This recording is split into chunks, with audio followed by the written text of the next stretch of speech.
Hello, friends. Salutations chers amis. Avez-vous déjà pensé que si nous pouvons aujourd'hui tenir la Bible dans nos mains et la lire dans notre propre langue, c'est grâce aux grands sacrifices consentis par les croyants du passé? Alors que les Écritures étaient interdites par l'Église romaine, les réformateurs n'ont pas pu s'arrêter avant d'avoir, par la puissance de Dieu, rendu la Bible accessible aux gens dans leur langue courante.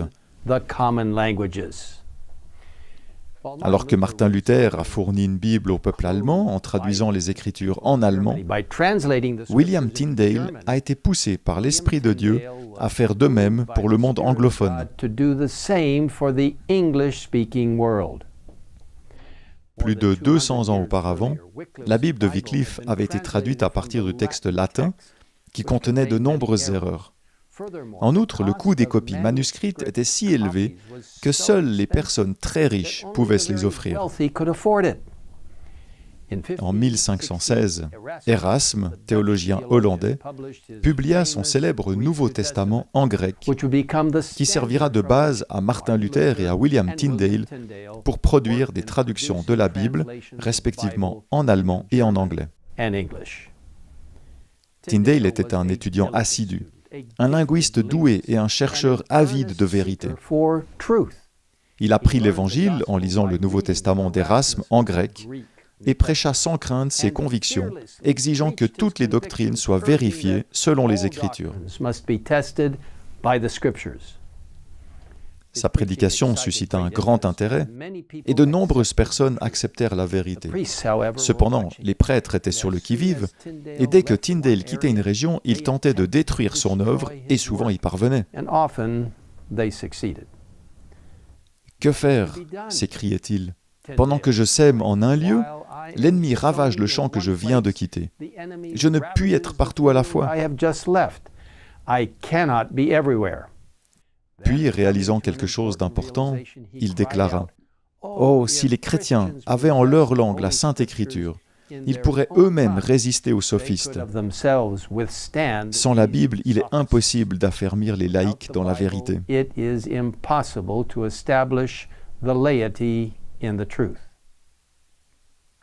À partir de ce moment, Tyndale s'engagea à traduire les Écritures en anglais. Déterminé à aider les gens à connaître la vérité par eux-mêmes, il se mit sérieusement au travail en commençant par le Nouveau Testament. Un professeur catholique lui dit « Mieux vaut être sans les lois de Dieu que sans celles du pape. » À quoi Tyndale répliqua « Je brave le pape et toutes ses lois, et si Dieu m'accorde la vie, je veux qu'avant peu, un valet de ferme qui conduit sa charrue ait les Écritures une meilleure connaissance de vous. »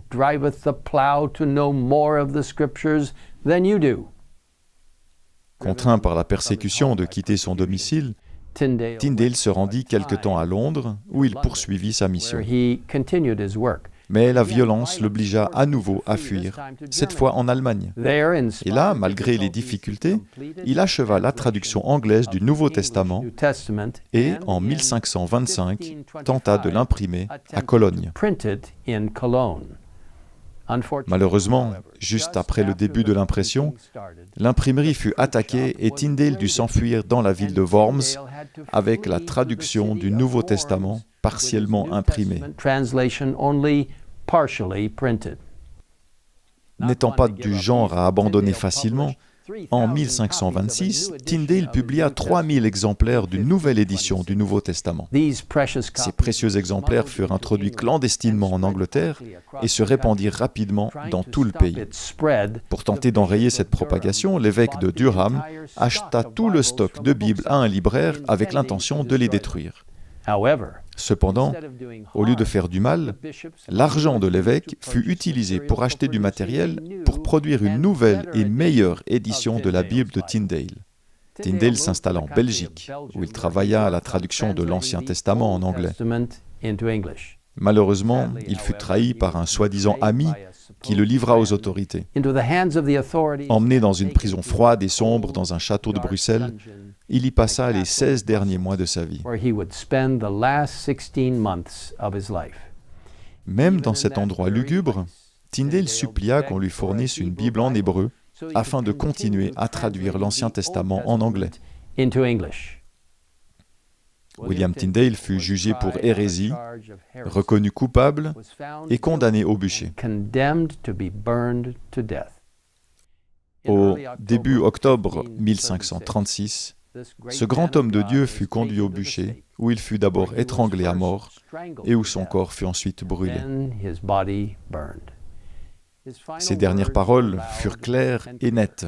« Ô Seigneur, ouvre les yeux du roi d'Angleterre. » Les prières du martyr ne furent exaucées que 3 ans plus tard, lorsqu'en 1539, le roi Henri VIII autorisa l'introduction de la Bible dans toutes les églises locales d'Angleterre.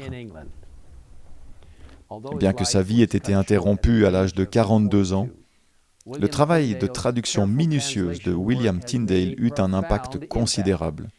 C'est la première Bible anglaise à s'inspirer directement des textes hébreux et grecs, et la première traduction anglaise à tirer parti de l'imprimerie.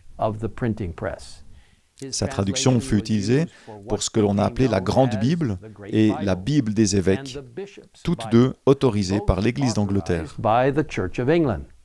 Les 47 érudits qui produisirent la version King James en 1611 s'inspirèrent largement de l'œuvre originale de Tyndale.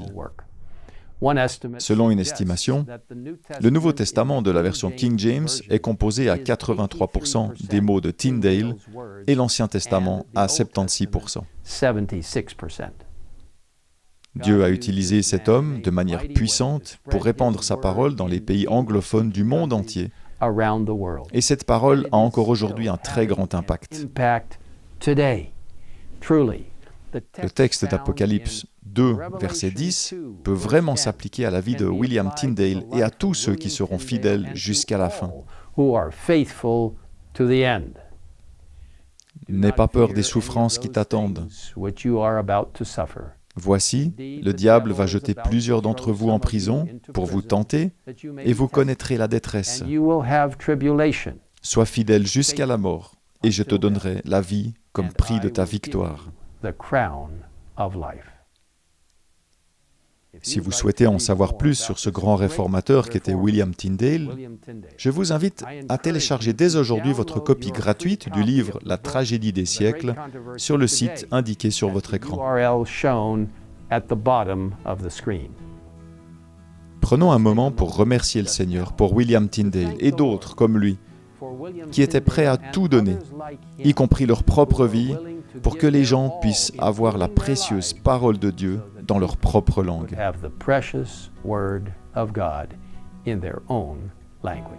Prions. Père Céleste, merci d'avoir inspiré tant de personnes dévouées à trouver la vérité telle qu'elle est en Jésus, dans la Sainte Parole, qui est la parole écrite, pointant vers la parole vivante, Jésus-Christ.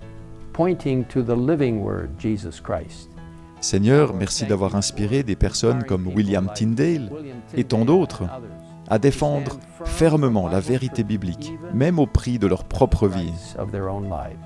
Aide-nous à lire la Bible, à vivre les principes que nous y lisons par la puissance du Saint-Esprit et à partager cette précieuse parole avec d'autres. Merci de nous écouter. Nous te le demandons au nom de Jésus. Amen.